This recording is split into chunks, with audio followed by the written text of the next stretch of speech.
Nous allons commencer donc à traiter la scène. Nous avons commencé par cet angle-là. La première chose à faire, c'est de mettre son appareil photo sur un trépied. Je vais expliquer tout de suite pourquoi. Mais de placer en premier le trépied.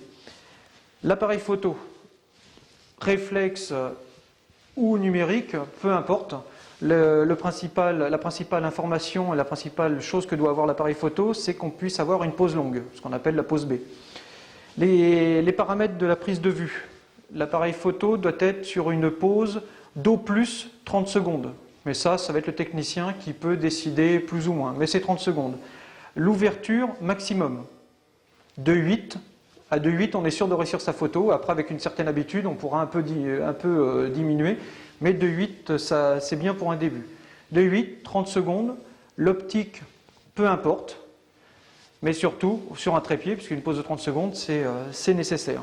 L'inconvénient de la double photo, c'est qu'on va jouer tout le temps présence de lumière pour la prise de vue, ou alors apport de flash, et ensuite pénombre totale pour pouvoir faire la réaction, pour voir la luminescence.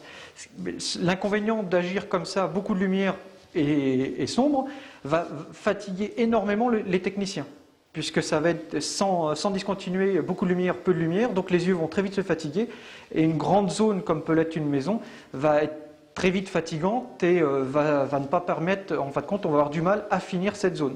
C'est pour ça qu'il est plus simple de faire qu'une seule prise, le technicien se fatigue moins et donc peut traiter une zone beaucoup plus importante, sans pour cela être beaucoup plus long et sans pour cela que ce soit beaucoup plus difficile.